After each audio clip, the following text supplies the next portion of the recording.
สวนป่าสามัคคีธรรมบ้านสามัคคีตำบลบ้านผืออำเภอจอมพระจังหวัดสุรินทร์ขอเชิญสาธุชนร่วมงานเปิดป่าฟังธรรมในวันที่ 14 และ 15 ธันวาคม พุทธศักราช 2567 กำหนดการ 14 ธันวาคม 9 นาฬิกาเริ่มลงทะเบียน 16 นาฬิกา 30 นาทีทุกภาคส่วนพร้อมในงาน 17 นาฬิกาพิธีเปิดงาน 18 นาฬิกาทำวัดสวดมนต์เย็น 19 นาฬิกาเริ่มการแสดงธรรมโดยพระเถระครูบาอาจารย์ตลอดทั้งคืน 15 ธันวาคม 4 นาฬิกาทำวัดสวดมนต์เช้า 5 นาฬิกาพักทำกิจส่วนตัว 6 นาฬิกา 30 นาทีทำบุญตักบาตรพระสงฆ์สามเณร 7 นาฬิกาฉันภัตตาหารรับประทานอาหารมอบทุนการศึกษาเด็กนักเรียนเป็นอันเสร็จพิธีพระเถระที่แสดงธรรมมีดังนี้พระครูศรีธีราพรณ์รองเจ้าคณะจังหวัดเลยพระครูบูรพาธรรมบัณฑิตวัดหนองโมงบูรพารามพระครูอุดมวรานุวัตรวัดศรีอุดมวงศ์พระครูจริยสารธรรมวัดป่าจริยธรรมพระครูประภัตสมาธิคุณวัดป่าบ้านผือพระครูปริยัติสุทธิวงศ์วัดหัวงัวพระครูปริยัติโพธิธรรมวัดอารามมงคลพระอาจารย์ฉลัดสุจิตโตวัดถ้ำแฝดพระครูสมุนิติศาสตร์ยานิสโรวัดบ้านคูนพระมหาบุญทันปัญญาวุฒโธวัดบุญนำมาเมตตาคำจุนพระอาจารย์สอนเพชรจันทโชโตอุทยานธรรมวังวิโมกข์พระครูสมุหารปัญญาธโรวัดป่าอาเจียงพระอาจารย์สรายุทธสิริสาโรวัดท่าพระยาจักรและองค์สรพจน์สุนทรวัดธรรมปัญญารามจึงขอบอกบุญขอเชิญชวนสาธุชนร่วมเปิดป่าฟังธรรมและขอเชิญท่านผู้ใจเป็นกุศลร่วมจองเป็นเจ้าภาพภัตตาหารเจ้าภาพโรงทานเจ้าภาพน้ำดื่มน้ำปานะเจ้าภาพกันเทศบูชาธรรมเจ้าภาพอื่นๆหรือร่วมบริจาคสมทบบุญได้ตามกำลังทรัพย์ตามกำลังศรัทธาของท่านสอบถามรายละเอียดได้ที่0946626935ผู้ใจกุศลที่อยู่แดนไกลโอนสมทบบุญได้ที่บัญชีธนาคารไทยพาณิชย์เลขที่บัญชี114-214-9897ชื่อบัญชีพระประหลัดณรงค์ฤทธิ์ร่วมสั่งสมบุญทานบารมีร่วมงานเปิดป่าฟังธรรมในครั้งนี้ได้บุญบารมีมหากุศลใหญ่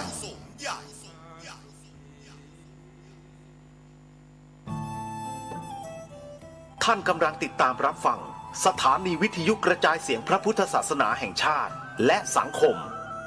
คลื่นเพื่อการศึกษาพระพุทธศาสนาและวัฒนธรรมระบบ FM 104.5 เมกะเฮิรตซ์รายการต่อไปเป็นรายการคดีโลกคดีธรรม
ตั้งแต่เวลา 9 นาฬิกา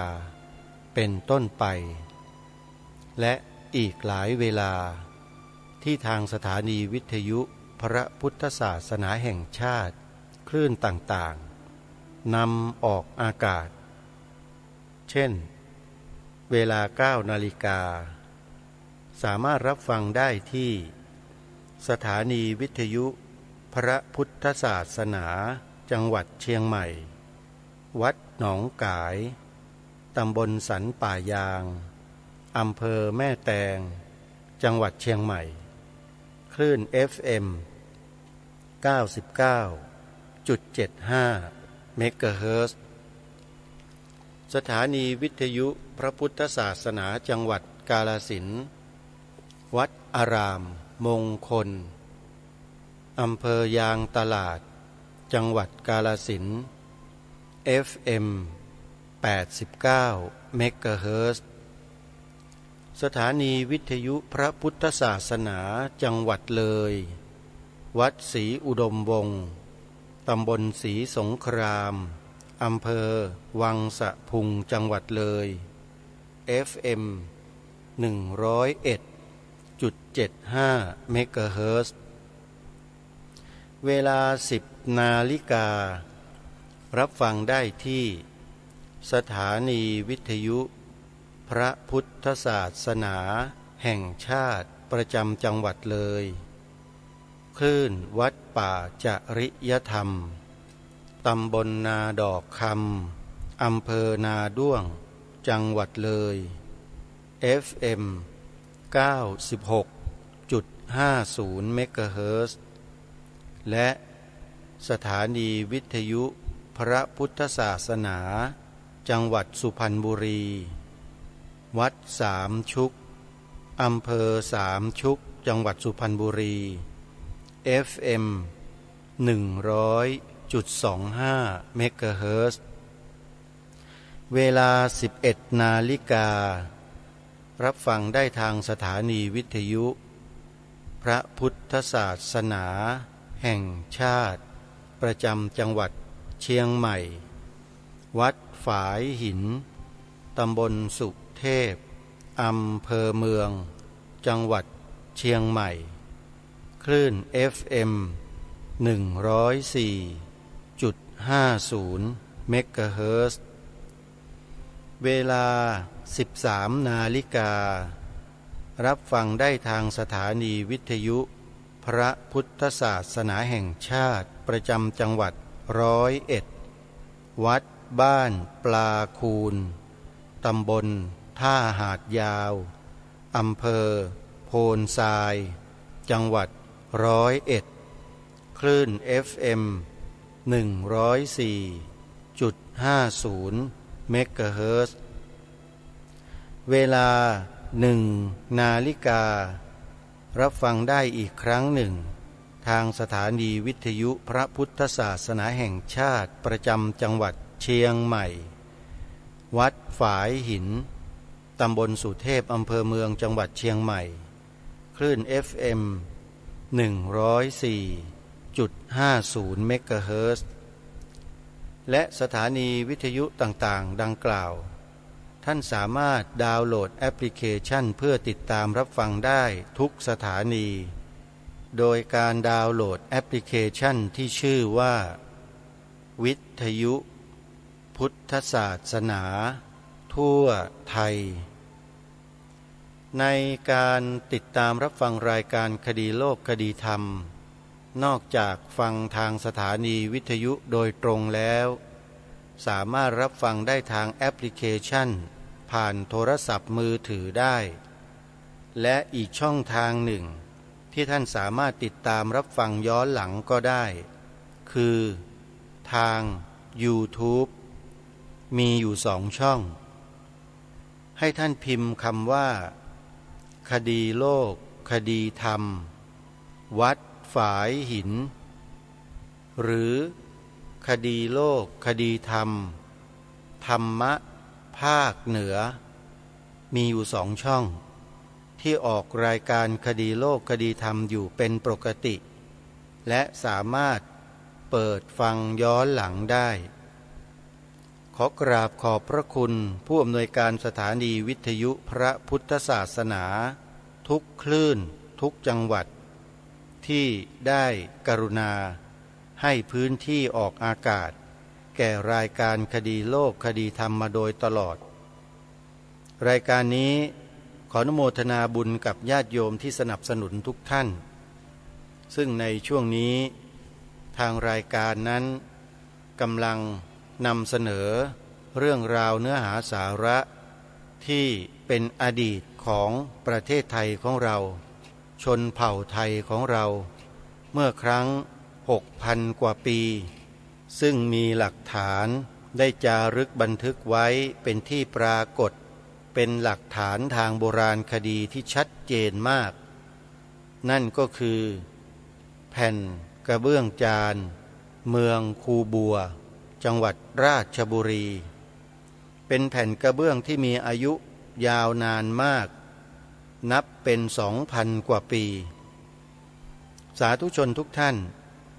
การถอดความจากแผ่นกระเบื้องจานโบราณซึ่งหลายท่านหลายคนยังไม่ทราบมาก่อนว่าความที่ออกมานั้นเป็นอย่างไรทางรายการเห็นพบเจอข้อมูลดังกล่าวจึงได้นำมาอ่านออกอากาศให้ท่านผู้ฟังติดตามรับฟังกันถือว่าเรานั้นเป็นผู้ที่มีความโชคดีกันมากที่เราได้รู้ความ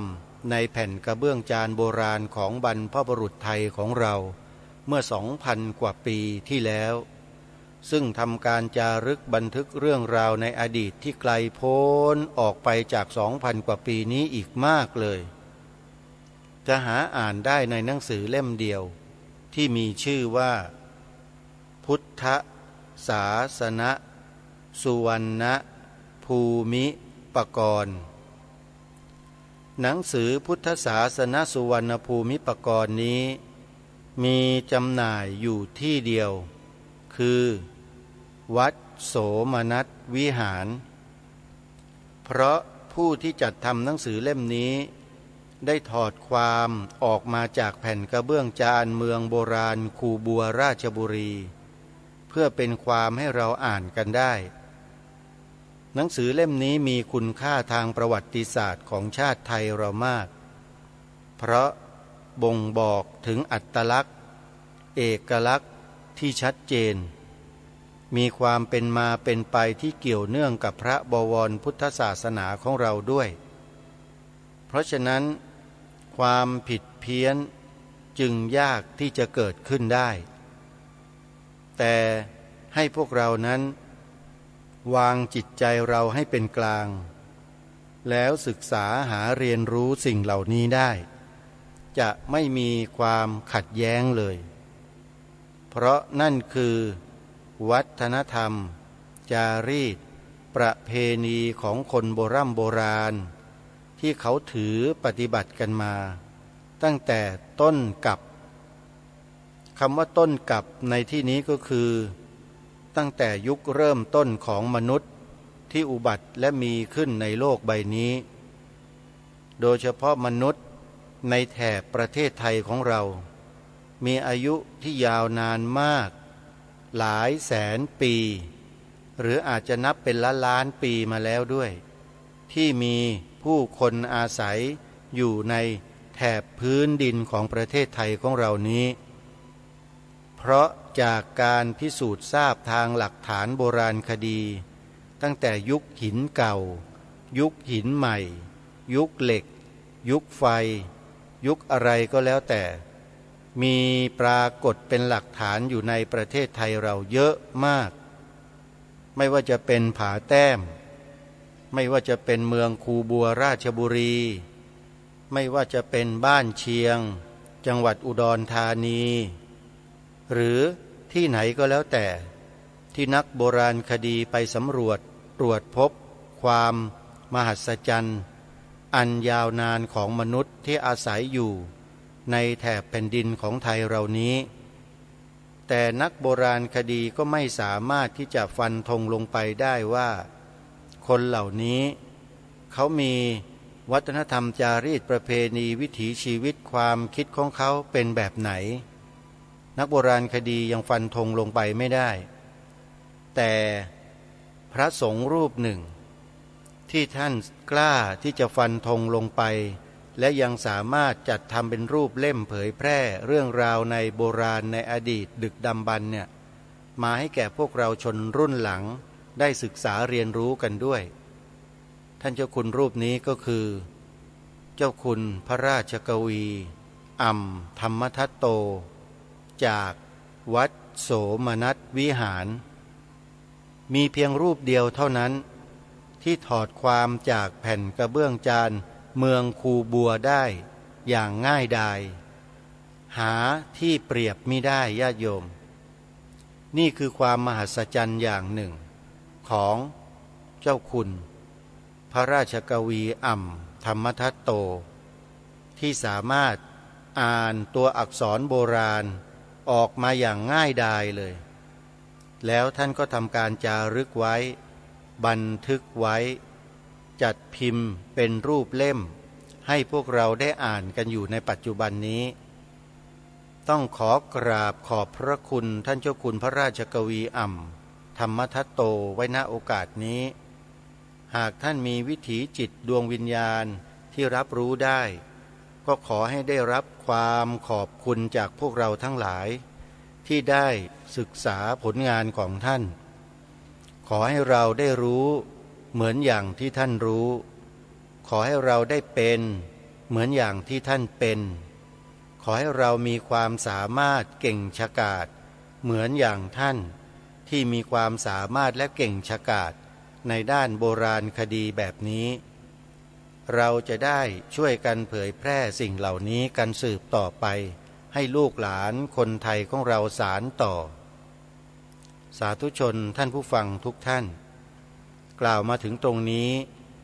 ก็เป็นอันทราบโดยทั่วกันว่าประเทศไทยของเรานั้นมีความเป็นมามีความเป็นไปชัดเจนไม่ต้องให้ใครมากำหนดบทบาทมาชี้นำพวกเราเพราะเราเป็นกันเองมาอย่างนี้ช้านานแล้วเราเป็นเองเรามีอยู่แล้วของเราทีนี้ใครที่มาทีหลังเนี่ยจะมาสวมว่าเป็นเจ้าของคิดว่าเพี้ยนไหมโยมคนอื่นลัทธิอื่นที่ไม่ใช่พวกเราแล้วจะมาครอบครองแผ่นดินของเราบอกว่าเป็นเจ้าของอย่างโน้นอย่างนั้นอย่างนี้ตรงนี้แหละที่ทำให้รายการคดีโลกคดีธรรมต้องออกมารณรงค์ให้กล่าวคำ2 ประโยคเพราะรู้ไงถ้าไม่รู้จะไม่มาชี้คนคนนี้ถ้าไม่รู้อะไรจะไม่ชี้ท่านผู้ฟังถ้าชี้ถ้าบอกแล้วนั่นหมายความว่ารู้แล้วรู้แล้วจึงชี้ไม่ใช่ไม่รู้แล้วมาชี้มันก็เสียศักดิ์ศรีของความเป็นลูกหลานคนไทยของเรามีศักดิ์ศรีนะคนไทยเนี่ยทำไมถึงกล่าวเช่นนั้นก็เพราะคนไทยประเทศไทยเราไม่ได้ตกเป็นเมืองขึ้นของใครสักประเทศหนึ่งในโลกใบนี้เราเป็นเอกราชนครอย่าลืมฐานะนี้ของเรากันนะพวกเราคนไทยเนี่ยเป็นเอกราชนะไม่ได้ตกเป็นทาสใครนะเพราะฉะนั้นจงรักษาแนวความคิดรักษาวิถีชีวิตรักษาความเป็นไทยนี้ไว้ด้วยชีวิตไม่ใช่อยู่ไปวันๆหนึ่งเสพกินดื่มบริโภคหาความสุขทางเนื้อหนังอยู่เพียงเท่านี้ถ้าหากมีความคิดแต่เพียงเท่านี้ทำแต่เพียงเท่านี้ก็คิดว่าภาวะความเป็นมนุษย์คนไทยนั้นก็ศักดิ์ศรีก็หายหมดไม่เหลือเลยทำไมที่พูดเช่นนั้นก็เพราะทำตัวให้เป็นทาสกับสิ่งเหล่านั้นที่ตนเองเสพอยู่ไงที่คำพูดทางวิชาการมักจะพูดอยู่เสมอว่า consumer society ท่านพระอาจารย์สมภพโชติปัญโยท่านบรรยายแล้วก็พูดถึงคำนี้ไว้ว่ามนุษย์บริโภคนิยมนี่แหละตกเป็นทาสการบริโภคนิยมลัทธิหนึ่งในการที่จะทำลายศักยภาพของความเป็นมนุษย์ของเราโดยไม่รู้ตัวนักบริโภคนิยมทั้งหลายเนี่ย ที่เห็นค่าแก่การบริโภคโดยไม่ใส่ใจถึงศักดิ์ศรีและเกียรติของความเป็นคนของตัวเอง ตรงนี้น่าเป็นห่วงถ้าคนเหล่านี้ขึ้นมาเป็นใหญ่มีอำนาจในบ้านในเมืองมากขึ้นบ้านเมืองมันจะเป็นไปในทิศทางใดท่านสาธุชนก็ลองคิดดูสิ่งดีๆที่บรรพชนเราสืบสารรักษาต่อยอดมาโดยตลอดจะมีเหลือให้แก่พวกเราได้ชื่นชมได้เกิดความปีติยินดีโสมนัสด้วยหรือไม่มีพวก Consumer Society เนี่ยเขาไม่สนใจหรอกคันไถแอกคราดเคียวครกและสิ่งต่างๆที่เป็นเครื่องมือเครื่องใช้ไม้สอยแบบโบราณที่บรรพบุรุษเราใช้ภูมิปัญญาของเราแท้ๆสร้างสรรค์ขึ้นมาเนี่ยนักบริโภคนิยมไม่สนใจเผาไฟทิ้งหมดอันนี้เป็นการอุปมาไม่ใช่เป็นการกล่าวหานะโยมเผาไฟทิ้งหมดก็คือปล่อยให้มันเหี่ยวเฉาตายไปในที่สุดแล้วมันก็สาบสูญสิ้นไปแม้แต่วิถีชีวิตของควายก็ถูกทำลายไปด้วยควายแอกคราดไถมันเคยร่วมแรงร่วมใจกันพลิกฟื้นผืนแผ่นดินเพื่อปลูกธัญพืชที่สำคัญและจำเป็นคือข้าวให้แก่พวกเรากินมาแต่ดึกดำบรรพ์เนี่ยตั้งแต่นี้ไปเป็นต้นไปเนี่ยวิถีชีวิตของความเป็นควายมันก็จะพลิกผันไปเป็นอย่างอื่นจากที่มันเคยไถนาเคยพลิกฟื้นแผ่นดินให้เป็นผืนแผ่นดินที่อุดมสมบูรณ์และปลอดสารเคมีบัดนี้วิถีชีวิตนั้นถูกทำลายลง Consumer Society ก็เข้ามาครอบครองแทนใครหนอเป็นผู้สร้างระบบเหล่านี้ขึ้นในโลกมันก็มีคำถามนี้ต่อมาอีกแล้วคำถามนี้ก็ได้คำตอบไปเรียบร้อยแล้วท่านผู้ฟัง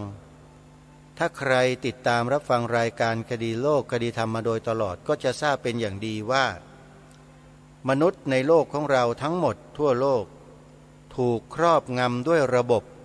ของใครมีใครทำระบบนี้ขึ้นมาในโลกแล้วครอบงำโลกไว้ได้ทั้งหมดมีอาจารย์ท่านหนึ่งออกมาเฉลยในรายการของหนุ่มคงกระพันใครที่ติดตามยูทูบเบอร์คนนี้ก็จะทราบข้อมูลนี้เป็นอย่างดีหนุ่มคงกระพันสัมภาษณ์อาจารย์ท่านหนึ่งท่านให้สัมภาษณ์บอกกับพวกเราชาวโลกว่าพวกเราถูกครอบงำกันอยู่ด้วยระบบบางอย่างนะระบบเหล่านี้มีกลุ่มบุคคลเพียงกลุ่มหนึ่งที่กลุ่มไม่ใหญ่กลุ่มเล็กๆเขาได้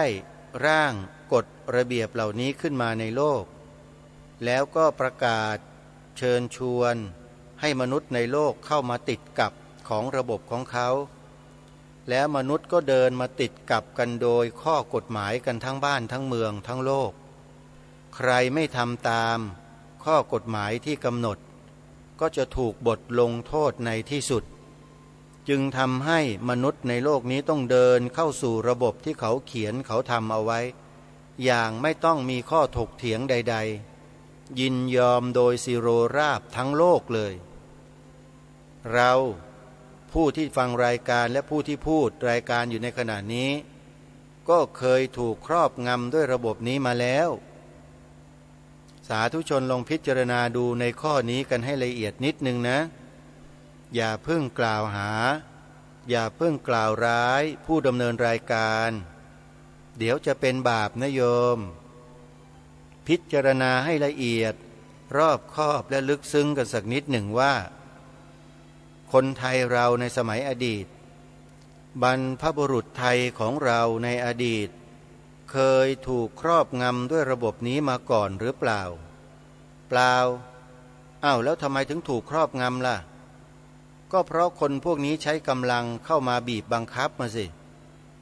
บีบบังคับองค์พระมหากษัตริย์ไทยเราให้ยอมตามโยมองค์พระมหากษัตริย์ไทยเราก็ทรงมีความชาญฉลาดก็ทรงตามไปแต่การตามกลุ่มพวกนี้ไปนั้นมีเทคนิคในการตามสาธุชนทั้งหลายท่านทั้งหลายเราทั้งหลายนี่ไม่เคยทราบกันมาก่อนเลยถ้าไม่มีคนมาเปิดเผยพวกเราหรือไม่มีข้อมูลบางอย่างที่ทำให้เราเชื่อได้ว่าองค์พระมหากษัตริย์ไทยของเรานั้นมิได้ทรงยอมตามกลุ่มบุคคลเหล่านี้หรอกที่มาล่าอาณานิคมเนี่ยถ้าหากว่าพระองค์ท่านเห็นดีเห็นงามกับคนเหล่านั้นป่านนี้ประเทศไทยเราไม่ได้เป็นเอกราชมาให้พวกเราชื่นชมจนถึงวันนี้หรอกเพราะฉะนั้น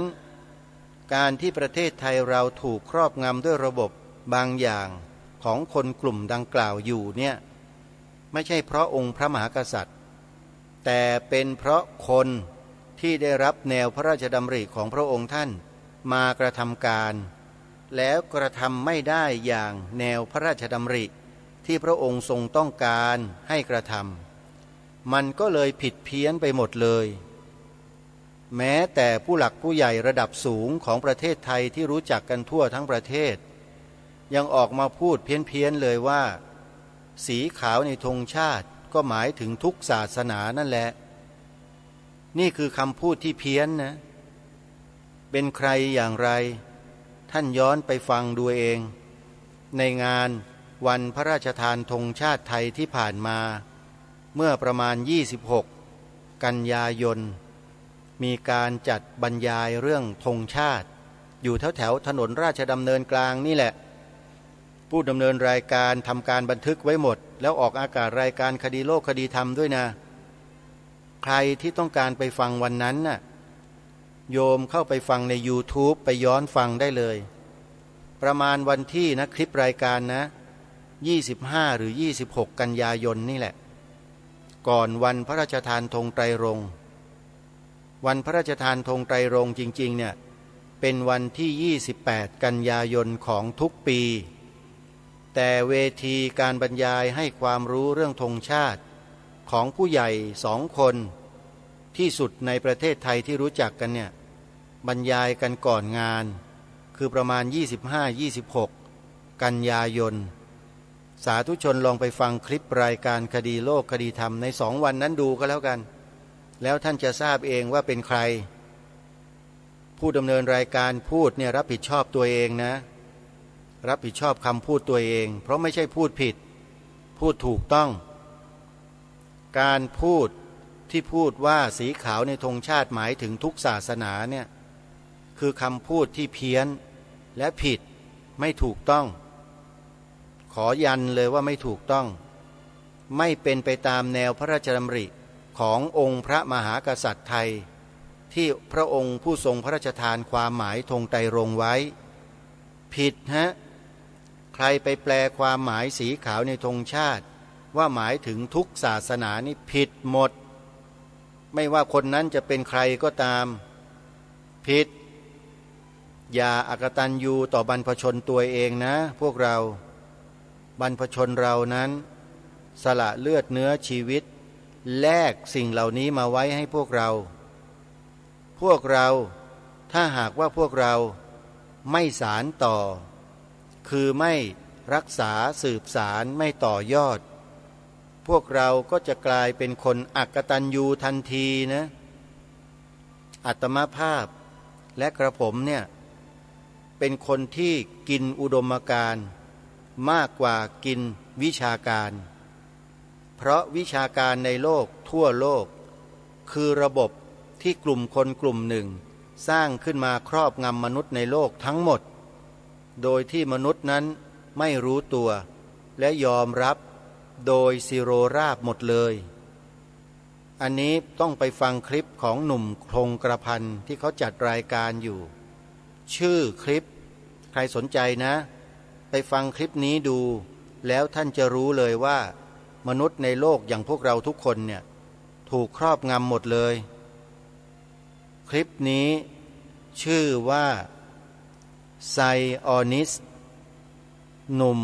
คงกระพันต่อท้ายชื่อหนุ่มคงกระพันไว้ด้วยเดี๋ยวมันไปที่อื่นนะฮะไซออนิสนิสตัวนี้ก็คือนอหนูสระอิสอเสือต่อเต่าการันคล้ายๆกับคอมมิวนิสต์นะโยมแต่จริงๆแล้วคนกลุ่มนี้เขาสร้างระบอบประชาธิปไตยคู่กับระบอบคอมมิวนิสต์ให้มาขัดแย้งกันแล้วเขาก็ทำธุรกิจอะไรแบบไหนยังไงไปฟังคลิปนี้จดไว้นะคลิปที่ชื่อว่าไซออนิสหนุ่มคงกระพันไปอ่านไปดูไปฟังกันแล้วท่านจะทราบถ้าผู้ดำเนินรายการพูดเนี่ยพูดไม่เหมือนเขาคนละเรื่องความรู้คนละอย่างแต่เมื่อได้ฟังเขาแล้วก็เข้าใจได้และรู้ได้เมื่อเข้าใจได้รู้ได้แล้วเราก็กลับมามองตัวเราเองคือความเป็นคนไทยของเราเนี่ยว่าเรานั้นถูกครอบงำไปขนาดไหนแล้วสามารถที่จะหลุดรอดจากความครอบงำนั้นออกมาได้ออกมาเป็นไทยได้ไหมอาตมาภาพเชื่อมั่นว่าเราสามารถทำได้ศักยภาพของเรานั้นมีกันทุกคนโยมแต่เราไม่มีดึงมันออกมาใช้เท่านั้นเองที่ไม่ดึงออกมาใช้เพราะอะไร 1. ไม่รู้ 2. รู้แต่ไม่ทำ 3. รู้ทั้งรู้แต่กูจะทำขออภัยนะใช้คำว่ากูอีกแล้วนะถอนคำพูดแต่เราจะทำเห็นไหมฮะเนี่ยมันมีคนอยู่3ประเภทดังกล่าวนี้แหละแต่ไม่ใช่ปัญหามันอยู่ที่ว่าเรารู้แล้วหรือยังว่าเราถูกครอบงำด้วยระบบอะไรแล้วใครกลุ่มไหนเป็นผู้สร้างผู้ทำระบบนี้ขึ้นมาที่พูดเนี่ยที่บอกเนี่ยนะโยมไม่ได้ให้ไปรังเกียจไม่ได้ให้ไปทำลายหรือว่าทำร้ายใครกล่าวร้ายใครไม่ใช่อย่าไปทำนะอย่าไปหาทำนะโยมไม่เป็นสิ่งที่ดีเลยแต่ให้เข้าไปศึกษาด้วยจิตที่ว่างจิตที่เป็นกลางไม่ดูถูกไม่ดูแคลนไม่ดูหมิ่นใครทั้งนั้นแต่เราจะศึกษาระบบที่ผ่านมาเพื่อมาเทียบเคียงกับระบบการศึกษาของบรรพชนไทยของเราที่สร้างสรรค์มาด้วยหลักธรรมคำสอนของพระสัมมาสัมพุทธเจ้ามาเทียบเคียงกันดูว่าใครที่เป็นอิสระเสรีภาพอย่างแท้จริงมากกว่ากันมาเทียบเคียงตรงนี้โยมระบบที่เราถูกครอบงำกันอยู่ในโลกปัจจุบันใบนี้จะมีอิสระเสรีภาพจริงหรือเปล่าหรือผู้ที่ศึกษาเรียนรู้หลักธรรมคำสอนของพระสัมมาสัมพุทธเจ้าอย่างแตกฉานแล้วปฏิบัติตามหลักวิปัสสนาธุระที่พระสัมมาสัมพุทธเจ้าทรงกำหนดไว้คือสติปัฏฐาน4เนี่ยใครจะเป็นอิสระมากกว่ากันลองพิจารณาในข้อนี้กันดูไม่ต้องอื่นใครแล้วตัวเราเองนั่นแหละที่เพิ่งผ่านอาชีพการงานกันมาเนี่ยถามว่าเป็นอิสระหรือเปล่าถ้าเข้าไปอยู่ในระบบแล้วไม่มีคำว่าอิสระท่านผู้ฟังคุณจะเลิกงานก่อนเวลาได้ไหมคุณจะมาสายได้ไหมคุณจะไม่ทำตามระเบียบข้อกำหนดของเขาได้ไหมไม่ได้เลยเพราะคุณถูกครอบงำด้วยระบบนั้นเรียบร้อยแล้วเมื่อก้าวย่างขาเข้าไปในระบบคุณจะต้องถูกระบบนั้นคอนโทรลชีวิตทันทีและเป็นอย่างนี้ทั้งโลกฮะแต่พระสัมมาสัมพุทธเจ้าตรัสสอนให้มนุษย์เราเป็นอิสระอย่างแท้จริงจากการถูกครอบงำของโลกเอทะปัสสธิมังโลกังจิตตังราชรถูปะมังนัตถิพาลาวิสีทันตินัตถิสังโฆวิชานตังสูทั้งหลาย จงมาดูโลกอันตรการดุจราชรถที่คนเขาหมกอยู่ แต่ผู้รู้หาข้องอยู่ไม่ ผู้รู้นั่นแหละคือความเป็นอิสระ ทีนี้มนุษย์อย่างคนไทยเราและทั่วโลกเนี่ยไม่รู้ฮะเมื่อไม่รู้ก็ต้องถูกครอบงำร่ำไปตลอดชีวิตจนกระทั่งตายไปแล้วก็ยังถูกกรรมที่ตนเองสร้างไว้ในระบบเนี่ยไปครอบงำชีวิตตนเองอีกไม่มีวันสิ้นสุดเลยท่านผู้ฟังเพราะฉะนั้นการจะหลุดรอดจากการถูกครอบงำด้วยระบบดังกล่าวได้เนี่ยมีวิธีเดียวคือการเจริญสติปัฏฐานสี่พระสัมมาสัมพุทธเจ้าทรงฝากวิธีการออกจากการถูกครอบงำไว้อย่างครบถ้วนกระบวนความหมดแล้วระบบที่พระสัมมาสัมพุทธเจ้าได้ทรงกำหนดให้เราเดินนั้นมีอยู่37ข้อเรียกว่าโพธิปักขิยธรรม37ประการไม่มีอะไรเกินไปกว่านี้แล้วท่านผู้ฟังนี่คือสิ่งที่พระสัมมาสัมพุทธเจ้าทรงพาพวกเราเดินตามหลักนี้คือโพธิปักขิยธรรม37ประการมีสติปัฏฐานสี่เป็นเบื้องต้นมีมรรคองค์8เป็นที่สุดถ้าหากจะให้กล่าวเป็นหมวดข้อไปจนครบ37ประการนั้นก็มีดังนี้สติปัฏฐานสี่สัมมัปปทานสี่อิทธิบาทสี่อินทรีย์ห้าพละห้าโพชฌงค์7มรรคมีองค์8นี่แหละคือทางแห่งความหลุดพ้นจากการถูกครอบงำโดยระบบทั้งหลายทั้งปวงที่มนุษย์กลุ่มหนึ่งสร้างขึ้นให้แก่มนุษย์ด้วยกันให้ติดกับดักมาจนถึงวันนี้แล้วจะเป็นอย่างนี้ต่อไปในอนาคตถ้าไม่ถอยออกมาศึกษาหาข้อมูลและความจริงแท้ของชีวิตก็จะถูกครอบงำไปโดยตลอดแต่บุคคลที่ไม่ถูกครอบงำนั้นมีอยู่ในโลก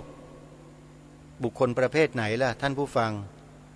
ก็บุคคลที่รู้แล้วเข้าใจแล้วไงแต่ถ้าจะให้ยกเป็นตัวอย่างที่ชัดเจนมากๆและถูกต้องมากๆก็มีพระโสดาบันพระสกทาคามี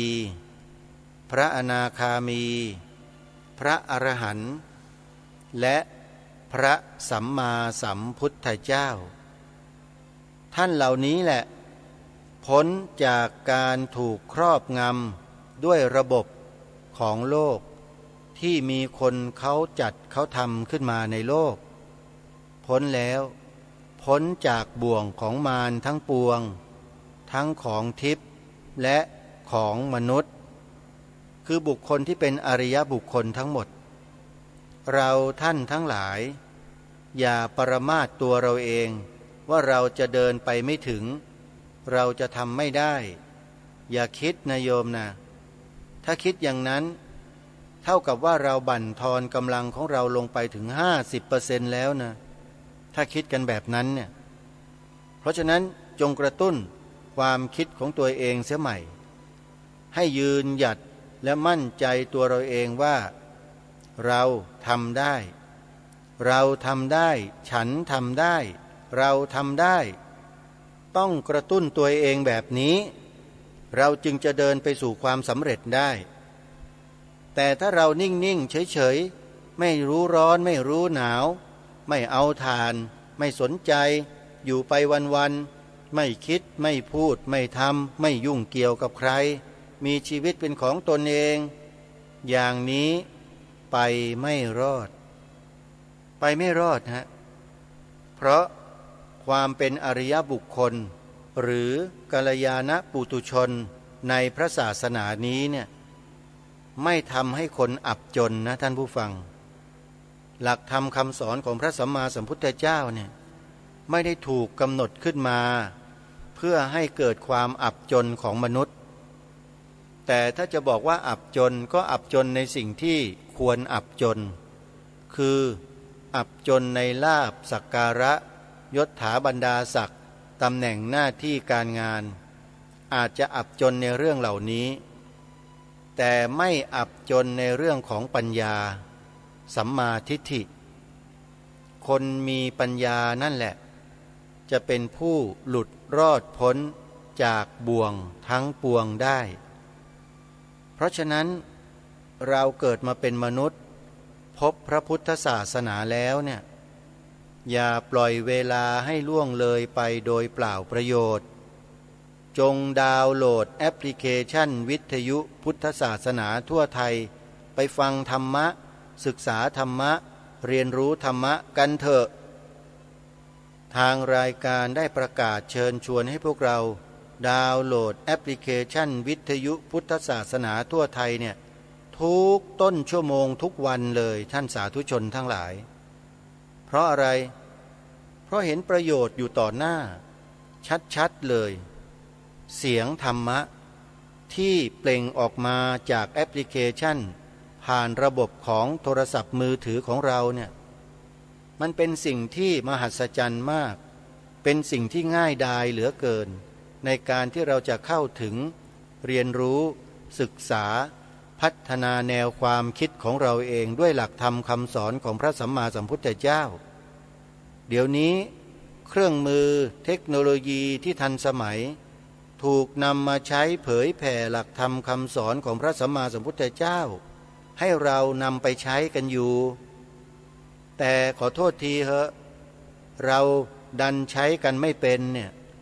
มันน่าเสียดายกับชีวิตเวลาที่มันผ่านไปทุกวันเนี่ยมันเสียไปเปล่าเลยนะเพราะฉะนั้นญาติโยมอย่าปฏิเสธอะไรแบบง่ายๆสิทำไมไม่ต่อสู้ล่ะ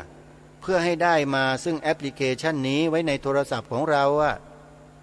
โยมลองไปถามคนอื่นสิที่เขาดาวน์โหลดแอปพลิเคชันสำเร็จแล้วเขาฟังธรรมะอยู่อะโยมลองไปถามดูสิว่าชีวิตของเขาเป็นยังไงก่อนหน้านี้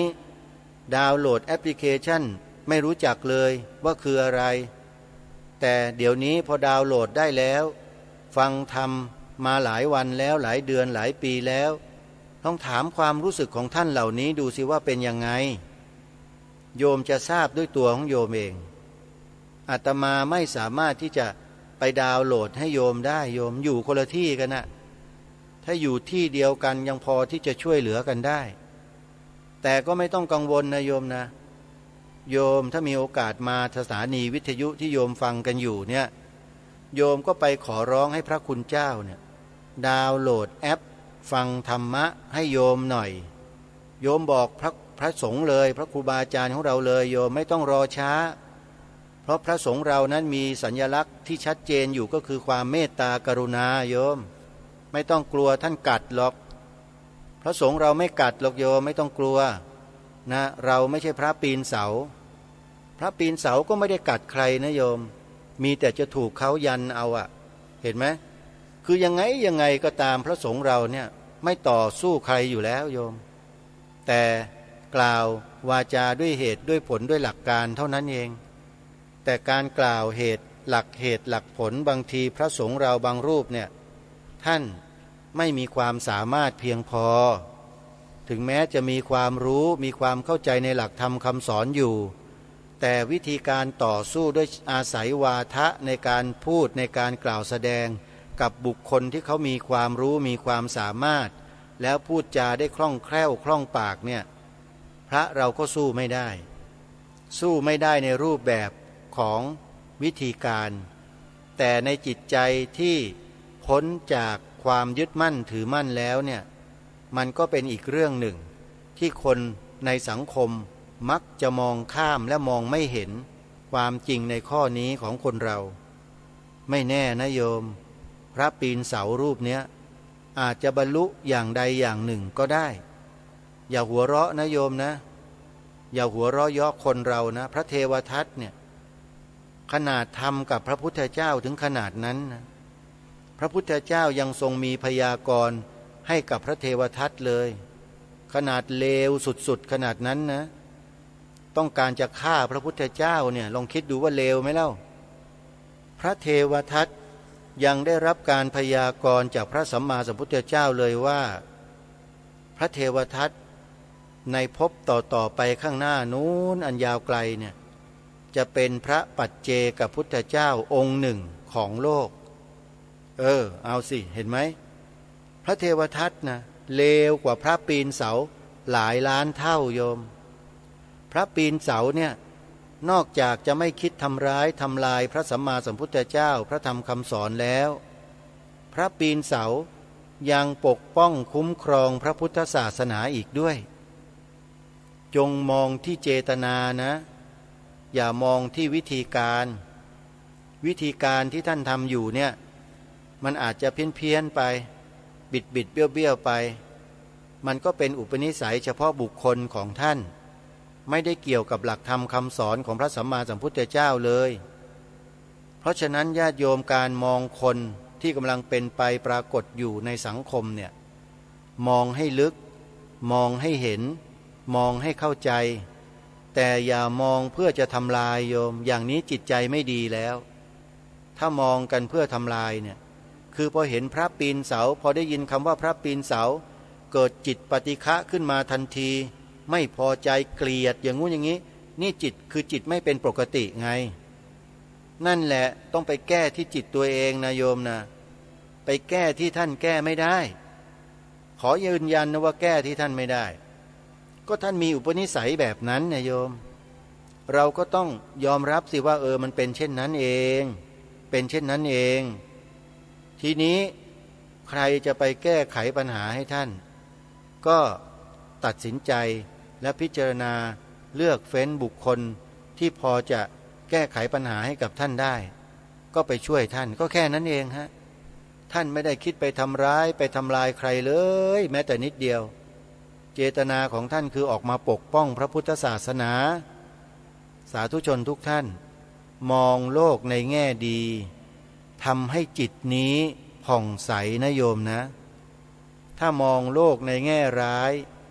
จิตเราก็จะด่างจะลายไม่บริสุทธิ์ไม่ผุดผ่องมันก็มีแต่ความเศร้าหมองในใจอยู่นั่นแหละเพราะฉะนั้นการเสพการบริโภคสื่อใดๆก็แล้วแต่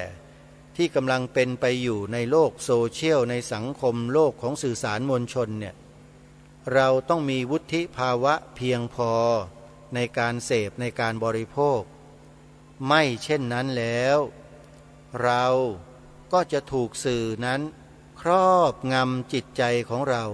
อีกนั่นแหละอาตมาภาพจึงพยายามบอกพยายามที่จะแนะแนวญาติโยมว่าให้เปลี่ยนวิถีชีวิตของการฟังการเสพการบริโภคสื่อใหม่ได้ไหมจากที่เราเสพเราบริโภคสื่อเก่าๆที่นำเสนอแต่เรื่องเน่าเหม็นของสังคมอยู่ทุกวันอย่างไม่ละอายเนี่ยเราก็เลิกเสพบริโภคสื่อเหล่านั้นซะแล้วหันมาเสพบริโภคสื่อที่ขาวสะอาดอย่างที่พระสงฆ์เราทำกันอยู่เนี่ยแอปพลิเคชันวิทยุพุทธศาสนาทั่วไทยดาวน์โหลดกันเข้าไปสิบอกต่อกันเข้าไปให้ทุกคนดาวน์โหลดฟังกันจะได้รู้จะได้มีปัญญาสัมมาทิฏฐิเพิ่มพูนยิ่งขึ้นการฟังธรรมนี่คือเป็นต้นเหตุของสัมมาทิฏฐินะโยมถ้าไม่ฟังสัมมาทิฏฐิเกิดไม่ได้เมื่อสัมมาทิฏฐิเกิดไม่ได้สัมมาสังกัปปะสัมมาวาจาสัมมากัมมันตะสัมมาอาชีวะสัมมาวายามะสัมมาสติสัมมาสมาธิจะมาแต่ไหนเล่าเพราะมันไม่มีเหตุในเบื้องต้นที่จะเป็นเชื้อในการทำให้มรรคอีก7 องค์เกิดขึ้นได้การฟังธรรมนี่แหละจึงเป็นกุญแจไขไปสู่ปัญญาสัมมาทิฏฐิเมื่อไม่ฟังแล้วมันจะรู้ได้ยังไงล่ะ จริงไหมทีนี้คนไทยเราชาวพุทธเราเนี่ยไปฟังไปเสพอะไรกันอยู่สื่อทุกวันเนี้ยที่ดูกันอยู่ทุกวันเนี้ยมันคืออะไรรู้จักมันหรือเปล่าแล้วมันทำให้จิตใจเราเป็นยังไงทราบไหมและมันหมักหมมทุกวันแล้วมันจะส่งผลไปในภพภูมิข้างหน้าหลังจากเราตายจากโลกนี้ไปแล้วเราจะไปอยู่ที่ไหนการจะไปภพภูมิไหนไปอุบัติไปเกิดไปอะไรที่ไหนมันขึ้นอยู่กับจิตของเรานี่แหละที่เราสั่งสมไว้ในสมัยที่เป็นมนุษย์เนี่ยถ้าเราสั่งสมไว้ดีมีธรรมะในใจมีความรู้ความเข้าใจในธรรมะหลักธรรมคำสอนแล้วนำมาประพฤติมาปฏิบัติอย่างพอเพียงให้ชีวิตเราอยู่รอดได้ในท่ามกลางสังคมที่โฉเกที่บิดเบี้ยวบิดเพี้ยนกันอยู่ทุกวันเนี้ยเราก็อยู่ได้สบายๆเลยนี่แหละเขาเรียกว่าความเป็นอิสระอย่างแท้จริงอิสระแบบนี้ไม่ใช่อิสระเหมือนอย่างที่ถูกครอบงำกันอยู่ในโลกใบนี้ที่เป็นอยู่นี้ไม่ใช่เพราะฉะนั้นสาธุชนผู้ฟังทุกท่านเมื่อเราศึกษาเรียนรู้ฟังสิ่งที่ครูบาอาจารย์ของเราได้นำเสนอผ่านรายการต่างๆทางสถานีวิทยุพระพุทธศาสนาแห่งชาติและพระพุทธศาสนาประจำจังหวัดต่างๆแล้วเนี่ยเราต้องมีความเข้าใจในข้อธรรมนั้นๆให้มากยิ่งขึ้นด้วยวิธีการที่ทำให้ความเข้าใจเกิดขึ้นมากก็คือการเจริญภาวนาพิจารณาสภาวธรรมตามความเป็นจริงให้เป็นที่ปรากฏความเป็นจริงนั้นต้องปรากฏด้วยตัวเราเองนะไม่ใช่ให้คนอื่นมาปรากฏให้ไม่ได้ธรรมะเป็นปัจจัตตังโยมเป็นของเฉพาะตัวเฉพาะบุคคลเท่านั้นไม่ใช่เป็นของใครคนใดคนหนึ่งแล้วจะยื่นมอบให้กันได้ไม่ใช่ขนมนะธรรมะต้องศึกษาเรียนรู้ด้วยตนเองธรรมะจึงจะเกิดขึ้นในจิตในใจได้เพราะฉะนั้นสาธุชนทุกท่านช่วงท้ายเวลานี้ขอสรุปอีกครั้งหนึ่งว่าการฟังนั้นเป็นปัจจัยสำคัญนำไปสู่ความหลุดพ้นท่านสาธุชนทั้งหลายทางรายการจึงย้ำให้พวกเราดาวน์โหลดแอปพลิเคชันวิทยุพุทธศาสนาทั่วไทยทุกวันในตอนต้นรายการอย่างไม่เบื่อเลยเพราะได้บุญนะฮะแนะนำให้ผู้อื่นดาวน์โหลดนี่ได้บุญนะแอปพลิเคชันนี้เพราะคนที่ดาวน์โหลดได้แล้วเขาจะไปฟังไงฮะฟังธรรมะในแนวต่างๆไม่ว่าจะเป็นฝ่ายวิชาการฝ่ายกรรมฐานปฏิบัติฝ่ายอรัญญวาสีคามวาสีฝ่ายครูบาอาจารย์ผู้ทรงความรู้มีมากมายหลากหลายเยอะแยะไปหมดเราก็จะได้ปัญญาความรู้ในทางที่ถูกต้องมากยิ่งขึ้นแล้วก็ทำให้เราหลุดพ้นจากสิ่งที่ครอบงำมนุษย์ในโลกของเราใบนี้อยู่ได้นะก็ขอฝากไว้พวกเราช่วยกันอย่าลืมงานเปิดป่าฟังธรรมที่อาตมาภาพจัดขึ้นเป็นครั้งแรกนะโยมที่สวนป่าสามัคคีธรรมตำบลบ้านผืออำเภอจอมพระจังหวัดสุรินทร์ในช่วงนี้กำลังจัดเตรียมสถานที่และยังขาดงบประมาณอยู่จำนวนหนึ่งถ้าญาติโยมเห็นว่าจะสนับสนุนส่งเสริมอาตมาให้ทำงานทำหน้าที่เผยแผ่พระพุทธศาสนาอีกช่องทางหนึ่งโยมก็ช่วยทำบุญสนับสนุนอาตมามานะโยมนะโอนปัจจัยมาที่ธนาคารไทยพาณิชย์เลขบัญชี114-214-9897ชื่อบัญชีพระประหลัดนรงฤทธิ์หรือจะโอนทางพร้อมเพย์โทรศัพท์หมายเลข094-662-6935ขออนุโมทนาบุญทุกท่านวันนี้เวลาของรายการหมดลงแล้วต้องขอสมมุติยุติรายการไว้แต่เพียงเท่านี้พบกับรายการได้ใหม่ในวันต่อไปขอความสุขความสวัสดีในธรรมแห่งองค์สมเด็จพระบรมศาสดาสัมมาสัมพุทธเจ้าจงปรากฏเกิดมีขึ้นในจิตใจของท่านผู้ฟังทุกท่านทุกคนเทินขอเจริญพร กรา คิดก็ต้องกล้าทำอย่ากลัวถ้าทำความดี เร่งศึกษาปัญหาให้ทันท่วงที เมืองไทยจะพัฒนากว่านี้ รายการดีๆ คดีโลกคดีธรรม ขอรำพันบรรยาย ความคิดเครื่องไม้แห่งสีทั้งสามงามถนัด ขาวคือบริสุทธิ์สีสวัสดิ์หมายพระไตรรัตน์และธรรมะคุ้มจิตไทย แดงคือโลหิตเราใสซึ่งยอมสละได้เพื่อรักษาชาติศาสนา น้ำเงินคือสีโสภา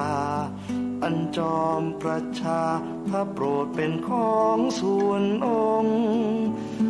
จัดริ้วเข้าเป็นไตรรงค์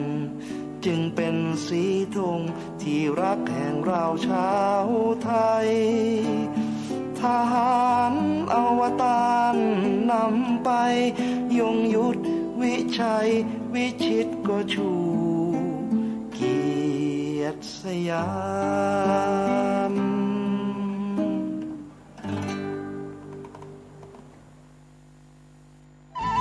ที่จบไปแล้วนั้นเป็นรายการ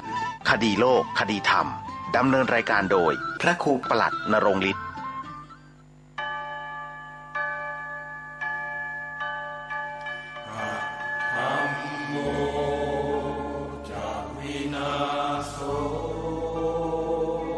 สวนป่าสามัคคีธรรมบ้านสามัคคีตำบลบ้านผืออำเภอจอมพระจังหวัดสุรินทร์ขอเชิญสาธุชน ร่วมงานเปิดป่าฟังธรรม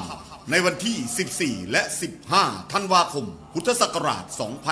2567 กำหนดการ 14 ธันวาคม 9 นาฬิกาเริ่มลงทะเบียน 16 นาฬิกา 30 นาทีทุกภาคส่วนพร้อมในงาน 17 นาฬิกาพิธีเปิดงาน 18 นาฬิกาทำวัดสวดมนต์เย็น 19 นาฬิกาเริ่มการแสดงธรรมโดยพระเถระครูบาอาจารย์ตลอดทั้งคืน 15 ธันวาคม 4 นาฬิกาทำวัดสวดมนต์เช้า 5 นาฬิกาพักทำกิจส่วนตัว 6 นาฬิกา 30 นาทีทำบุญตักบาตรพระสงฆ์สามเณร 7 นาฬิกาฉันภัตตาหารรับประทานอาหารมอบทุนการศึกษาเด็กนักเรียนเป็นอันเสร็จพิธีพระเถระที่แสดงธรรมมีดังนี้พระครูศรีธีราพรณ์รองเจ้าคณะจังหวัดเลยพระครูบูรพาธรรมบัณฑิตวัดหนองโมงบูรพารามพระครูอุดมวรานุวัตรวัดศรีอุดมวงศ์พระครูจริยสารธรรมวัดป่าจริยธรรมพระครูประภัตสมาธิคุณวัดป่าบ้านผือพระครูปริยัติสุทธิวงศ์วัดหัวงัวพระครูปริยัติโพธิธรรมวัดอารามมงคลพระอาจารย์ฉลัดสุจิตโตวัดถ้ำแฝดพระครูสมุนิติศาสตร์ยานิสโร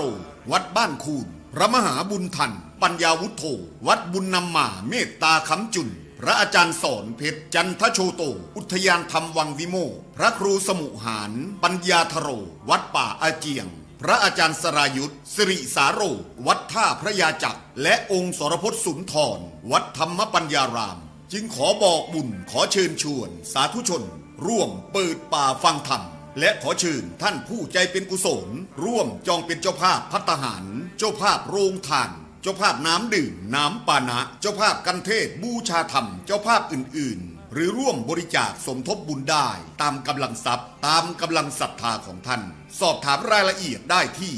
094-662-6935 ผู้ใจกุศลที่อยู่แดนไกลโอนสมทบบุญได้ที่บัญชีธนาคารไทยพาณิชย์เลขที่บัญชี 114-214-9897 ชื่อบัญชีพระประหลัดนรงค์ฤทธิ์ร่วมสั่งสมบุญทานบารมีร่วมงานเปิดป่าฟังธรรมในครั้งนี้ได้บุญบารมีมหากุศลใหญ่